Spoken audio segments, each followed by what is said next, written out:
الحمد لله الحمد لله الذي أبدع الأفلاك والأرضين والصلاة والسلام على أشرف الأنبياء وسيد المرسلين وعلى آله وأصحابه كاملين أجمعين. أما بعد فأعوذ بالله من الشيطان الرجيم. بسم الله الرحمن الرحيم.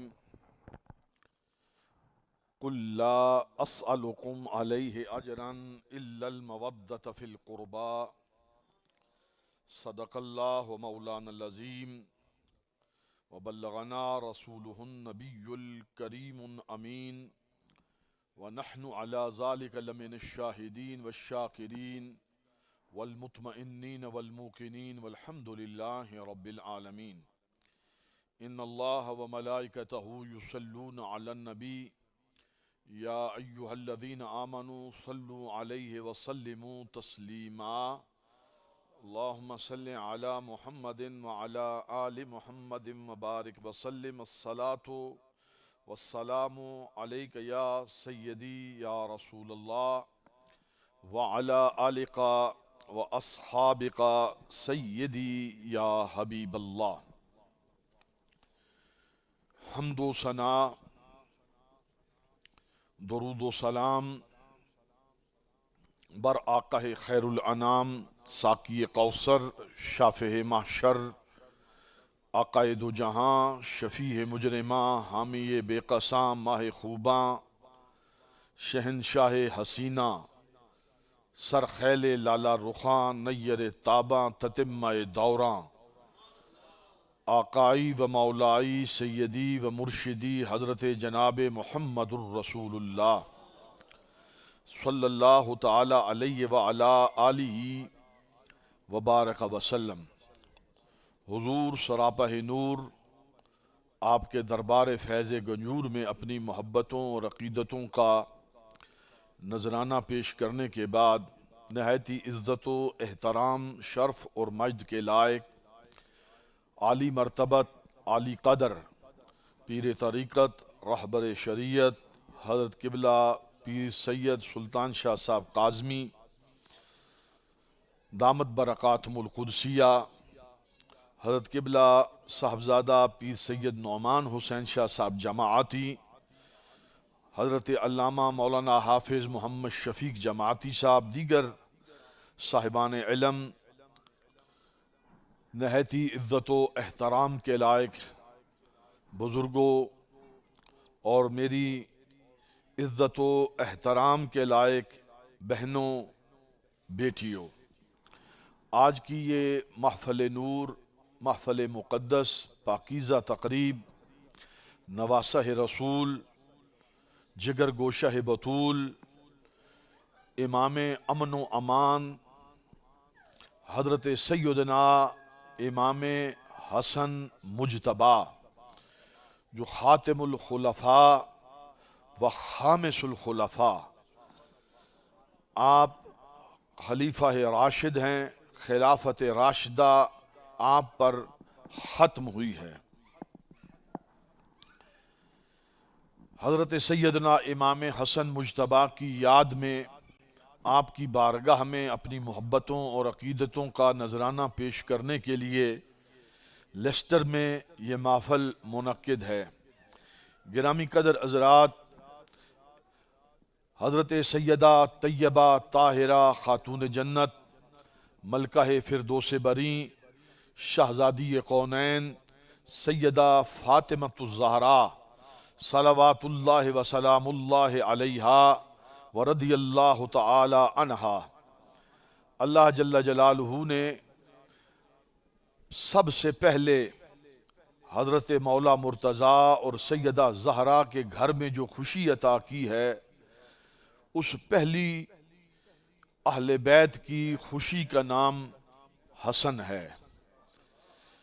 یہ وہ عالی مرتبت ہستی ہیں کہ ذخیرہ احادیث میں، سنن ترمذی میں، ابن ماجہ میں دیگر کتب احادیث میں صاحب مشکات نے جو بھی اہل بیت اطہار کے فضائل میں مناقب میں احادیث جمع کی ہیں، بالخصوص حسنین کریمین کے حوالے سے تقریباً ہر حدیث کا آغاز جو ہوتا ہے، یعنی رسول اللہ صلی اللہ علیہ وسلم نے جب منقبت، تعریف اور قصیدہ اور شان اور عظمت بیان فرمائی تو سب سے پہلے حضور علیہ السلام کی زبان پر نور سے جو لفظ نکلا وہ آتا ہے حدیث میں ترتیب میں، وہ یوں ہے کہ الحسن والحسین، الحسن والحسین، یہی ترتیب حضور علیہ السلام نے رکھی.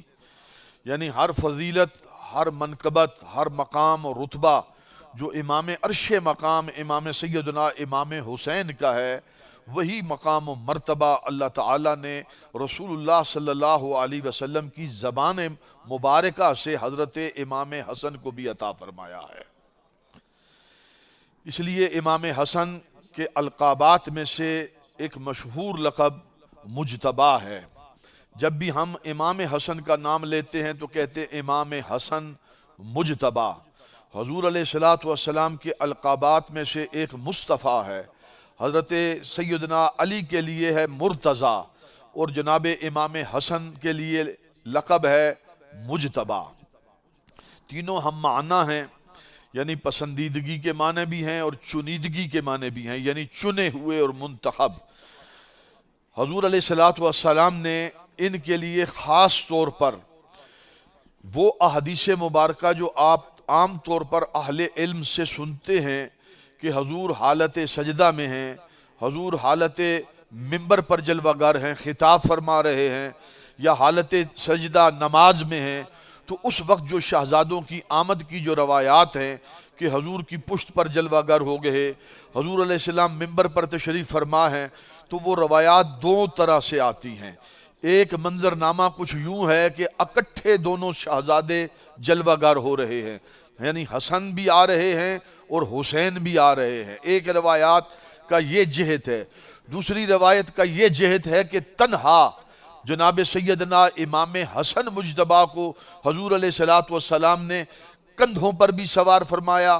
حضرت امام حسن حالت نماز میں حضور علیہ السلام کی پشت انور پر بھی تشریف فرما ہوئے. اور یہ تو روایت بالکل مشہور ہے، ہر اہل سنت اس روایت کو بیان کرتا ہے اور مختلف استدلال کرتا ہے. وہ روایت یہ ہے کہ حضرت سیدنا امام حسن مجتبیٰ حضور سرور عالم صلی اللہ علیہ وآلہ وسلم جب منبر پر تشریف فرما تھے تو اس وقت خطبہ ارشاد فرما رہے تھے. سرکار نے جناب سیدنا امام حسن مجتبیٰ کو منبر پر اپنی گود میں بٹھایا اور بٹھا کر سرکار نے ایک خبر ارشاد فرمائی. جہاں سرکار نے مستقبل کی ایک خبر دی، جہاں حضور سرور عالم صلی اللہ علیہ وسلم نے ایک مستقبل کے ایک عظیم واقعے کی جہاں خبر ارشاد فرمائی، وہاں آپ نے امام حسن مجتبیٰ کی ایک مقام اور مرتبہ اور رتبہ بھی بیان فرمایا. وہ مقام اور رتبہ جو ہے وہ لائق آپ کی توجہ کے لائق ہے کہ سرکار علیہ السلام فرماتے ہیں کہ ھذا ابنی سید. حضور نے فرمایا یوں صحابہ سامنے جلوہ گر ہیں، جلیل القدر لوگوں کا مجمع ہے جس محفل منور کے اندر. اب یہ تھوڑی سی اگر آپ کی توجہ اگر ہو، اس شان آپ نے تو انتظام کیا ہے. یہ ایک حال ہے، یہاں پر اس حال کو سجایا گیا ہے، خوبصورت بنایا گیا ہے، آپ نے تردد کیا ہے، اہتمام کیا ہے. ذرا غور کیجئے گا کہ یہ امام علی مقام امام حسن مجتبیٰ کا قصیدہ اور امام حسن مجتبیٰ کی عظمت اور امام حسن مجتبیٰ کی شان کس رنگ میں بیان ہوئی ہے کہ منبر مسجد نبوی کا ہے اور منبر پر جلوہ گر امام الانبیاء خود ہیں، سامنے صحابہ کا پاک اجتماع ہے، ابو بکر بھی ہیں، عمر بھی ہیں، عثمان بھی ہیں، طلحہ بھی ہیں، سعید بھی ہیں، سعد بھی ہیں، بدر والے بھی ہیں، عہد والے بھی ہیں، بیت الرضوان والے بھی ہیں، یہ بالکل وہی وقت ہے۔ یہ میں ترتیب ایسے لفظی نہیں جوڑ رہا، معنوی ترتیب جوڑ رہا ہوں کہ اس مجمع کے اندر اہل بدر موجود تھے، اس مجمع کے اندر اہل عہد موجود تھے، اس مجمع کے اندر خندق والے موجود تھے، بیت الرضوان والے موجود تھے، مہاجرین موجود تھے، انصار موجود تھے۔ عزت والوں کا یہ مجمع تھا اور اتنے عزت والے وہاں جلوہ گر تھے۔ عزت والوں کے مجمع میں سرکار نے حسن مجتبیٰ کو اپنی گود میں بٹھا کر انہیں دکھا کر اشارہ کر کے فرمایا ھذا ابنی سید، لوگوں سن لو یہ میرا بیٹا سردار ہے۔ اب یہ قصیدہ اتنا بڑا قصیدہ ہے، مجھے کہہ دے دیجئے سامنے جو بیٹھے تھے وہ کسی سرداری سے کم نہیں تھے، کسی مرتبے سے کم نہیں تھے، وہ عزتوں میں کم نہیں تھے، شانوں میں کم نہیں تھے، وہ السابقون الاولون کی جماعت تھی، اولئک هم الراشدون کی جماعت تھی، وہ پاکیزہ نفوس سامنے بیٹھے تھے۔ اتنے پاک لوگوں میں رسول اللہ نے فرمایا اے پاک لوگوں میری گود کی طرف دیکھو، اس وقت میری گود میں جو بیٹھا ہے ھذا ابنی سید، یہ میرا بیٹا سردار ہے۔ گرامی قدر حضرات، یہ ابتدائی چند باتیں میں نے اس لیے عرض کر دی ہیں کہ ضرورت ہے کہ ہمیں کثرت کے ساتھ امام حسن مجتبیٰ کا ذکر کرنا چاہیے۔ کثرت میں نے اشارے دے دیے، صحیح احادیث کی کتب کے آپ کو میں نے اشارے دیے، ہر حدیث کے اندر جو مقام حسنین کا بیان ہوتا ہے اہل بیت کے مناقب میں، ان میں حسن ہر جگہ پر موجود ہیں۔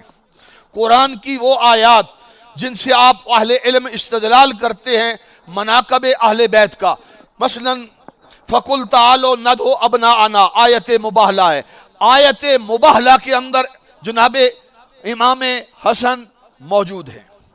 قُلْ لَا أَسْأَلُكُمْ، اس آیت کو کہتے ہیں اجر رسالت کی آیت، اس آیت میں بھی امام حسن موجود ہیں۔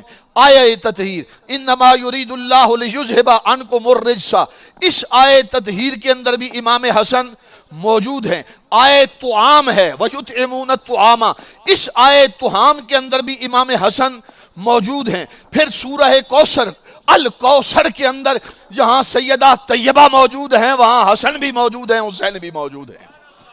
یہ ایک بنیادی میں نے استدلال آپ کی خدمت میں عرض کر دیا ہے، لیکن موضوع کیا ہے میں نے چند منٹوں میں مزید گفتگو کرنی ہے۔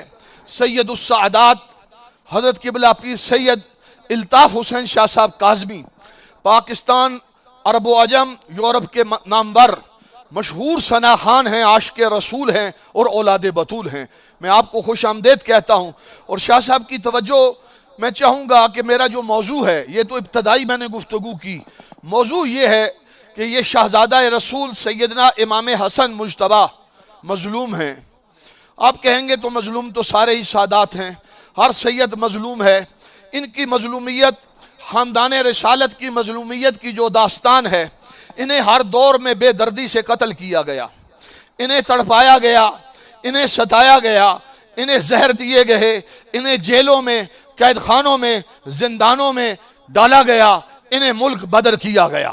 اولاد رسول، گلشن بطول، چمنستان پنجتن اور خاندان شہیداں، اس خاندان کا سب سے بڑا ٹائٹل یہ ہے کہ یہ شہیدوں کا خاندان ہے، خاندان شہیداں کہوں گا۔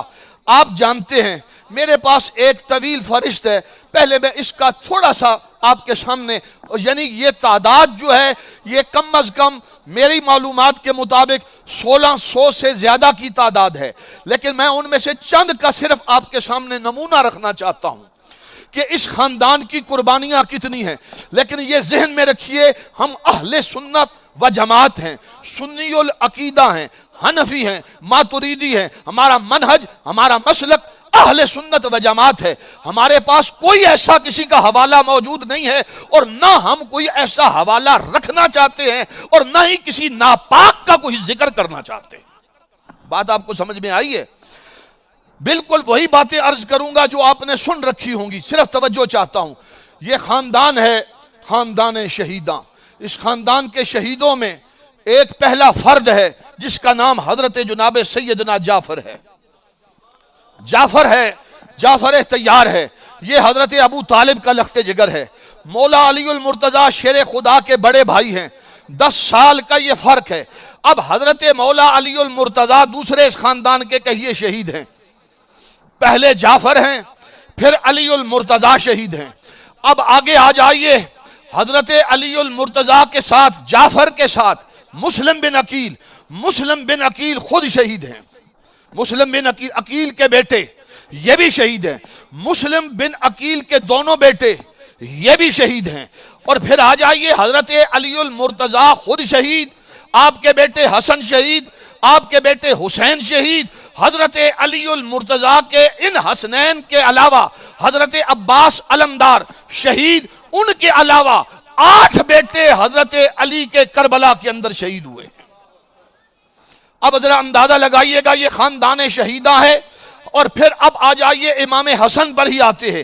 امام حسن شہید، امام حسن کے بیٹے حسن مثنیٰ شہید، زید بن حسن شہید، عمر بن حسن شہید، قاسم بن حسن، یہ وہی قاسم بن حسن ہے جو کربلا والے ہیں، یہ کربلا میں شہید۔ اب یہ جو لسٹ پڑھ رہا ہوں یہ کربلا کے شہید، یہ کون کس کے بیٹے ہیں؟ امام حسن کے بیٹے ہیں۔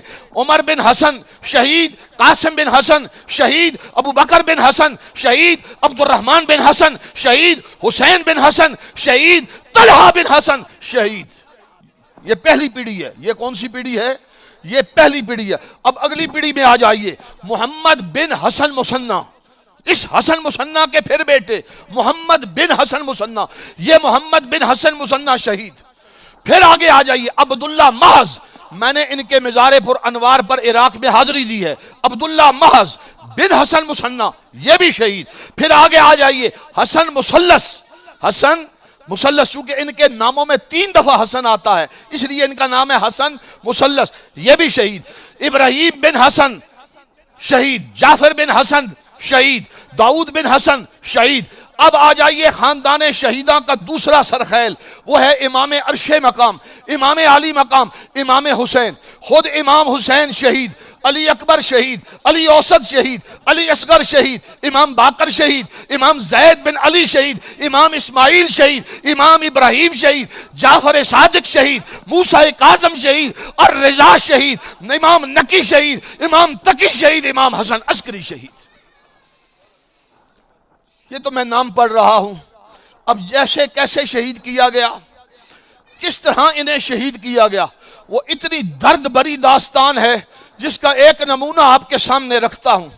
ان میں سے کچھ وہ ہیں جنہیں زہر دے کر شہید کیا گیا، اور ان کا جو سردار ہے وہ امام حسن مجتبیٰ ہے، جن کو 5 بار زہر دیا گیا مدینہ منورہ میں۔ آپ کے انتڑیاں مبارک، جسم کا اندر والا حصہ کٹ کٹ کر وہ باہر آتا تھا۔ آپ ذرا تصور کریں، وہ شہزادہ جسے رسول اللہ گود میں بٹھائیں، اٹھائیں، کندھوں میں سیر کروائیں، حالت نماز میں اٹھا لے، جس کی زبان کو چومے، جس کے لب چومے، جس کا رخ چومے، جسے پیار کرے، آج وہ کس مظلومیت میں ہے؟ شہر بھی مدینہ ہے، اور شہر مدینہ میں اسے جب زہر دیا گیا کیا حالت ہوگی؟ میں کوئی واقعہ نگاری نہیں کرنا چاہتا۔ امام حسین، ان کے بیٹے کا بھی نام زید ہے، زید بن حسن، اور حضرت امام علی مقام کے پوتے حضرت امام زین العابدین کے لخت جگر، جو حضرت امام محمد باقر سے 23 سال چھوٹے ہیں۔ کتنے؟ 23 سال چھوٹے ہیں۔ امام محمد باقر کے چھوٹے بھائی امام محمد باقر 3 سال کے تھے جب وہ کربلا میں تھے، وہ کربلا میں تھے 3 سال کی عمر میں۔ یہ جو ہے حضرت امام زید بن علی کو کہا جاتا ہے، چونکہ زین العابدین کا نام علی ہے، زید بن علی بن حسین۔ اب ان کی شہادت اتنی دردناک ہے، اتنی غمناک ہے، اتنی اندوناک ہے۔ شہادت تو ہوئی ہے، شہید تو ہوتے ہی ہیں، لیکن بعد از شہادت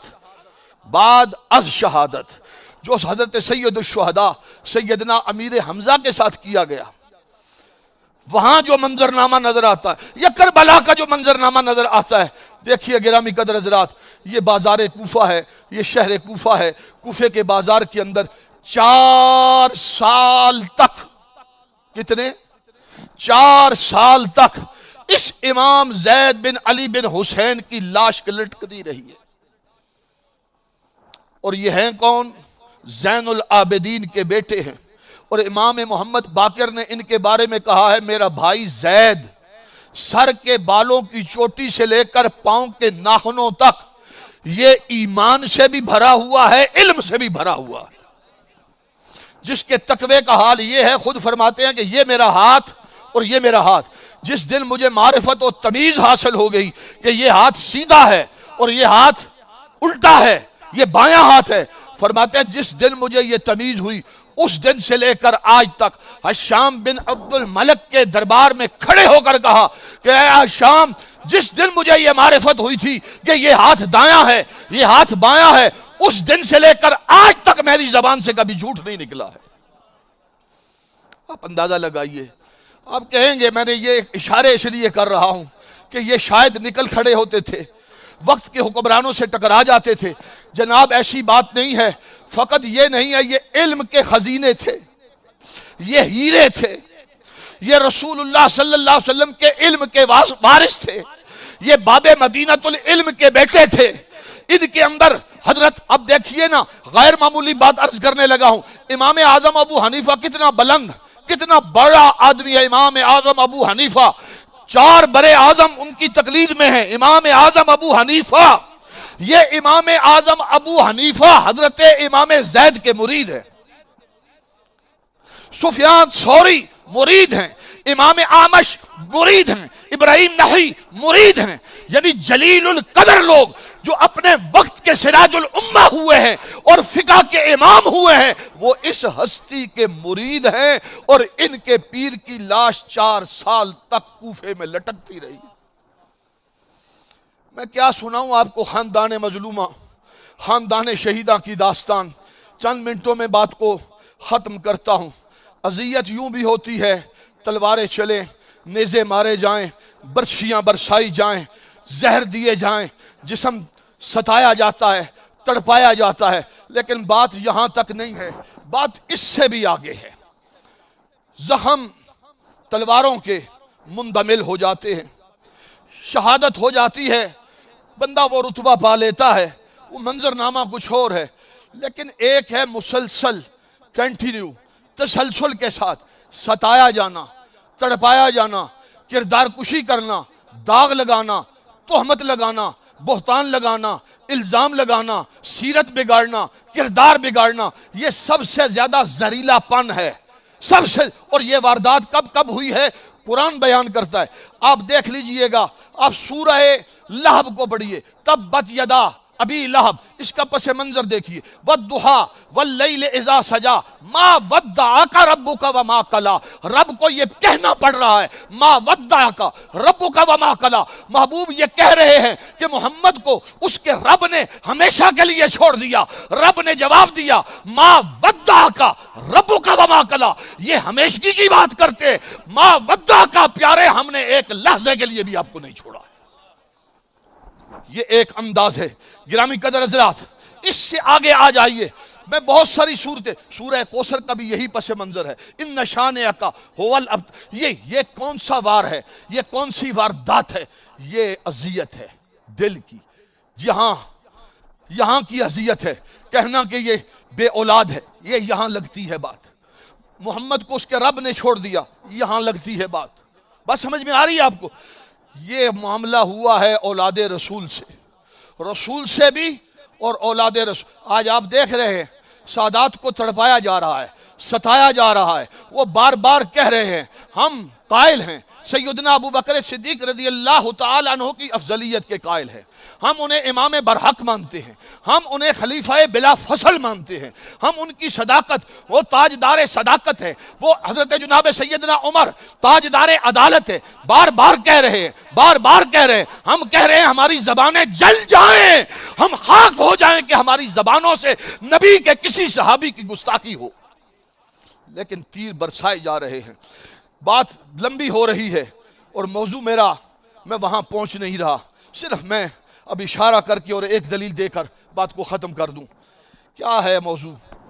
وہ امام حسن مجتبیٰ پر مورخین نے، میں نے سادہ لفظ کہہ دیا ہے، کون ہیں مورخین؟ یہ یقیناً ان کو نواسب کہا جاتا ہے، خوارج کہا جاتا ہے۔ انہوں نے ایک الزام لگایا، آپ کی توجہ ہو اگر میری طرف، میں اپنا مقدمہ رکھ رہا ہوں۔ امام حسن مجتبیٰ پر الزام لگایا، بہتان باندھا، شہزادہ رسول پر بہتان باندھا۔ اگر یہ بات آپس میں کی ہوتی، گھر کی بات ہوتی، گھر تک رہتی، ہم کسی اور طریقے سے بات کرتے۔ مشہور مستشرق، جتنے مشہور مستشرق، ان کی کتابیں اٹھا لے۔ اگر کوئی پڑھا لکھا آدمی مجھ سے ریفرنس چاہتا ہے، میرے پاس وہ انگلش کی کتابیں موجود ہیں اور میرے موبائل میں ہیں، میں ان کو یہ ریفرنس دینے کے لیے تیار ہوں۔ الزام کیا ہے؟ کم از کم منیمم 90، زیادہ سے زیادہ میکسیمم 300، 90 اور زیادہ سے زیادہ کتنا؟ 300۔ الزام یہ ہے کہ نواسہ رسول، شہزادہ رسول امام حسن مجتبیٰ نے 90 یا 300 شادیاں کر رکھی تھی۔ بات سمجھ میں آ گئی آپ کو؟ کتنی شادیاں؟ 90۔ اور روایات کہاں تک جاتی ہیں؟ 300۔ پہلی بات سن لیجئے، وقت شاید نہ رہے اور بات ادھوری نہ رہ جائے، میں یہاں اس کو سمیٹ کر کہہ رہا ہوں۔ جتنی روایات ہیں، جو روایت جس کتاب میں موجود ہے، پہلا جملہ میرا سن لیجئے، لکھ لیجئے، نوٹ کر لیجئے۔ تمام روایات جو امام حسن مجتبیٰ پر یہ الزام لگا رہی ہے، مورخ کی کوئی کتاب، سیرت کی کوئی کتاب جو بھی الزام لگا رہی ہے، میری بات نوٹ کر لیجئے۔ تمام روایات، تمام کی تمام روایات من گھڑت ہیں، جعلی ہیں، جھوٹی ہیں، اور قصے کہانیاں ہیں، اور کرائے کا قلم لے کر، کرائے کا رینٹڈ قلم لے کر، تشریف فرما ہو جائیں، کرائے کا قلم لے کر یہ ہیلے بہانوں کے ساتھ اسلامک لٹریچر کے اندر داخل کی گئی، جسے آج کا ناسبی بڑا چسکا لے کر ہیلے بہانوں سے اسے بیان کرتا ہے۔ اب آپ کہیں گے کہ پھر اس کے نتائج کیا ہیں؟ نتائج اس کے یہ ہیں، نتائج اس کے یہ ہیں۔ مستشرق اس مسئلے کو اٹھاتا ہے، مسئلے کو اٹھا کر جب وہ اسلام پر ہٹ کرنا چاہتا ہے، جب بانی اسلام امام الانبیاء پر ہٹ کرنا چاہتا ہے، حضور پر کیسے ہٹ کرے گا؟ دیکھیے سادہ سی بات ہے، جو شہزادہ رسول اللہ کی گود میں کھیلا ہو، حضور کے کندھوں پر بیٹھا ہو، حضور کی زبان چوسی ہو، اس شہزادے کے بارے میں جب یہ بات کہی جائے گی، نتیجہ کیا نکلتا؟ مستشرق یہ نتیجہ نکالتا ہے، مستشرق یہ نتیجہ نکالتا ہے کہ یہ ہیں امام حسن، یہ ہیں علی کے بیٹے، اور یہ ہیں شہزادے، باپ کو خلافت ملی، باپ کو حکومت ملی، بیٹے کی یہ حالت ہے۔ میں وہ لفظ بول سکتا ہوں؟ نہیں، جو کتابوں میں لکھے۔ شاہ صاحب میں الفاظ زبان پر لا نہیں سکتا، اگر آپ کی توجہ ہو۔ یہ کردار اور امام حسن کی سیرت کو بگاڑا گیا ہے، داغ کیا گیا ہے۔ اب آج کے اس دور میں جب آپ کو کوئی سعودی پرنس، اس کی کہانی آج کے نوجوان کے بچوں کو پتا چلے کہ اس پرنس نے کتنی شادیاں کی ہیں، 70، 100، سوشل میڈیا سو کیسا دکھاتا ہے، تو جناب جب نواسہ رسول حسن کے بارے میں اسلامک لٹریچر کے اندر جب یہ مٹیریل داخل کیا گیا ہوگا تو مقصد کیا ہے؟ مقصد جس کا نام ہی حسن ہے، حضور نے نام ہی حسن رکھا، حسن اور حسن، اس کے حسن کے حسن کو داغدار کرنا چاہتے، بس تجزیہ۔ اور ایک روایت پیش کی جاتی ہے کہ مولا علی منبر پر بیٹھ کر کہتے تھے، لوگوں میرے بیٹے حسن کو اپنی بیٹیاں نہ دیا کرو، یہ زیادہ طلاق دینے والا ہے۔ یہ روایت پیش کی۔ اس روایت کا مطلب آپ سمجھتے ہیں؟ اگر اس روایت کو درست مان لیا جائے، صحیح مانا جائے، یہ من گھڑت ہے، یہ جعلی ہے، یہ جھوٹی ہے روایت۔ اب اگر اس کو درست مانا جائے، نتیجہ سمجھتے ہیں؟ علی کو منبر پر کہنے کی نوبت کیوں آئی؟ اسی وقت نوبت آئے گی نا جب گھر میں بیٹا مان نہ رہا ہو، بیٹے کو نافرمان ثابت کیا جائے گا، حسن کو نافرمان ثابت کیا جائے گا، کس کا؟ علی کا۔ اس روایت کا یہ دوسری بات کیا سامنے آئے گی کہ حسن کو اپنے بابا کی پسند کا ہی نہیں پتا، جبکہ یہ دونوں باتیں جھوٹی۔ یہ کیسے ہو سکتا ہے کہ حسن کو بابا علی کی طبیعت نہ جانتے ہو؟ آپ کی عقل میں یہ بات آتی ہے؟ لیکن یہ دھڑلے سے بیان کرتے ہیں دلیل پر۔ دوسری بات، یہ آخری بات ہے، مضمون بڑا وسیع ہے۔ ایک روایت یہ بیان کرتے ہیں، ایک عورت آزاد، حرہ، خوبصورت، اس کو پانے کے لیے، ایک عورت آزاد، حرہ، خوبصورت کو پانے کے لیے، یعنی امام حسن کا شوق بتا رہے ہیں، کیا اس ایک عورت کے ساتھ نکاح کرنے کے لیے، شادی کرنے کے لیے امام حسن نے کیا کیا؟ اس کا حق مہر جو تجویز کیا، یعنی اب نکاح کرنا ہے، حق مہر کتنا دوں گا؟ امام حسن نے کیا حق مہر دیا؟ کہا 100 لونڈیاں دی، اور ہر لونڈی کے ساتھ 1000 دینار دیے۔ 100 لونڈیاں ہوں اور ہر کے ساتھ 1000 دینار دیے جا رہے ہوں، اور اس بدلے میں کیا لے رہے ہیں؟ ایک عورت۔ آپ بتائیے کیا اس سے بڑھ کر کوئی بیہودہ الزام ہو سکتا ہے؟ اس سے بڑھ کر کوئی خوفناک الزام ہو سکتا ہے؟ افسوس یہ ہے کہ یہ سارا تذکرہ ہمارے لٹریچر میں موجود ہے، موجود ہے۔ گرامی قدر حضرات، جو پروردہ آغوش نبوت ہو، جو پروردہ آغوش رسالت ہو، جو پروردہ آغوش ولایت ہو، جو پروردہ آغوش طہارت ہو، جو 60 سال تک رسول اللہ کی گود میں رہا، جو 32 سال تک علی المرتضیٰ کی نظر میں رہا، جو 9.5 سال تک سیدہ زہرا کے پاس رہا، وہ کتنا پاک ہے، وہ کتنا صاف ہے، وہ کتنا ستھرا ہے۔ خدا کی قسم مجھے کہنے دو، آج بھی مدینہ منورہ میں جاؤ، تمہیں اگر مدینہ منورہ کی گلیوں سے خوشبو آئے گی، یا وہ مصطفیٰ کی خوشبو ہے یا حسن مجتبیٰ کی خوشبو،